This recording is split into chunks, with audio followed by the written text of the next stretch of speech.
Bueno, primer, donar-vos les gràcies. Ja sabeu que cada any la universitat fa l'assemblea anual de dones passatgers.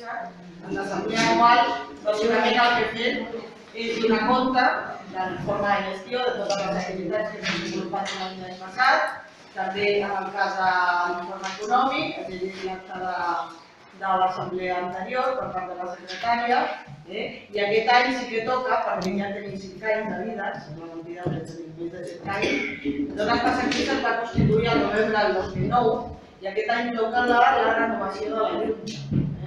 Renovació, o si alguna vol presentar-se, doncs votaríem i llavors sortiria la Junta. Igualment, si alguna vol incorporar-se a la Junta actual, serà benvinguda, també, que totes les mans són poques per treballar.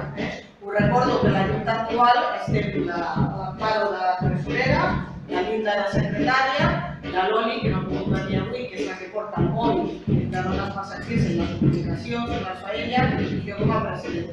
Si us sembla bé, la Junta quedaria constituïda igual que està ara i hi hauria 2 vocals.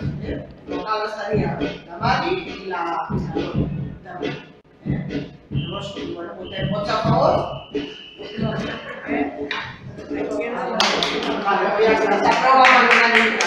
Y en cuanto a las actividades del año 2014, vam presentar las previsions de las activitats i després que se van aprovar per unanimitat i es va incorporar el taller d'automaquillatge, que ja es va fer.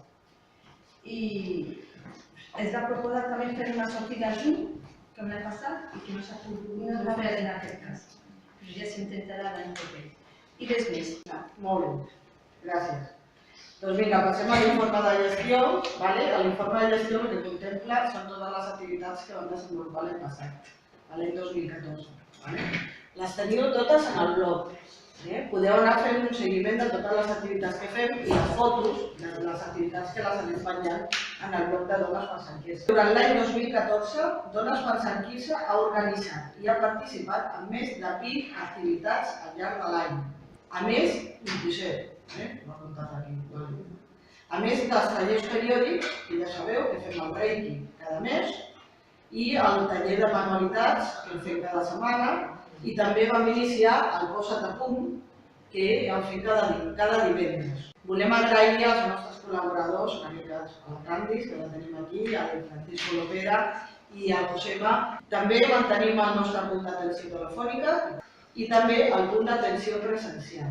Si alguna dona vol venir a parlar amb nosaltres, amb Dones per Sant Quirze, pot venir els dilluns en l'horari que fem. Que de nou, i ja són 4 anys, la Caixa ens va atorgar una subvenció pel nostre projecte social, del projecte Donem Pas Més, i ens va atorgar una subvenció de 2.000 euros. Per tant, tot aquest material és gràcies que podem fer gràcies a la subvenció de l'obra social de la Caixa. Comentar-vos que vam començar l'any amb una mostra de manualitats de Nadal, del taller de manualitats. El dia 11 de febrer vam fer l'assemblea anual. Durant el mes de febrer vam signar, que aquest any ho tornarem a fer, el conveni de col·laboració que tenim amb la Regidoria d'Igualtat de la cessió dels espais en el Centre de la Dona. El 15 de maig vam fer el tradicional Festival per les Dones, en col·laboració amb el Casal d'Avis.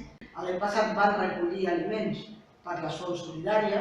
Durant els actes del mes de març també vam participar en la lectura del manifest institucional en reivindicació dels drets i llibertats de les dones.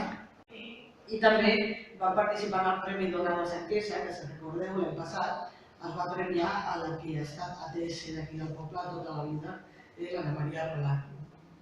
Aquest any dir-vos que el Premi Dona, la candidata que es proposarà, que passarà pel ple, és una dona de Sant Quirze i és campiona del món de marxa.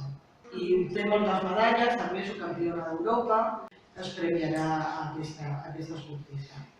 També al mes de març vam fer les 2 tandes del taller de maquillatge, que comentava la Linda abans, gràcies també a la Maribel Barrera, que avui no està aquí, però que també va voler col·laborar de manera desinteressada en fer aquests tallers.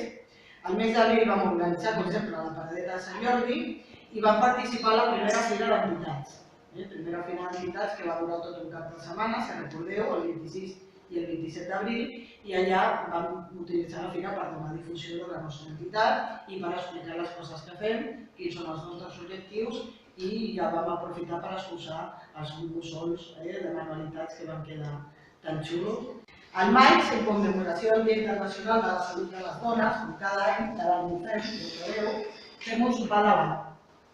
Aquest any va venir la sexòloga de TV3, la Carme Sánchez. El segon semestre de l'any vam iniciar les activitats, com sempre, amb la col·laboració de la Festa Major, amb el voluntariat a la cursa, i també el nostre taller de coeducació i de manualitats, en aquest cas de mussols. Al setembre també, com sempre, vam fer el nostre tradicional ofrena al Monument Rafael de Casanovas, a la diada de l'11 de setembre, i aquest any, igual que la resta d'anys, van repartir la loteria de dones Massaquesa. Després, altres activitats complementàries que hem fet per fomentar la solidaritat i la cooperació. Hem començat a col·laborar amb una altra entitat, una entitat de Sabadell, que es diu Les Persones Primero, a les persones que necessiten, i la veritat és que és una entitat que està fent una molt bona labor social a Sabadell. Durant el mes de novembre vam centrar els nostres esforços, com us vaig dir abans, en preparar la marxa, que finalment no vam poder fer. És una pena, com dic, perquè en fi, vam organitzar-lo molt bé, ho teníem tot preparat, organitzat. Després vam organitzar un altre sopar de bar, si recordeu, el mes de novembre, al Tegus, que van venir les companyes de la marxa nòrdica. Durant el mes de novembre es va realitzar també la reunió del projecte, amb el grup del projecte No Pas Més. Després vam fer el tradicional sopar de Nadal, al Casal d'Avis, i vam acabar l'any participant a la Marató de TV3, també amb la nostra... Hem comprat material, com us deia, aquest any hem comprat les motxilles, també hem fet difusió de totes les activitats a les webs locals, al Som.cat, a Diari Sanquesa, a la revista Guies Verdes des del Vallès, no sé si la vau veure també el mes de novembre, se'n va fer una entrevista i també va sortir les que van participar a la concentració.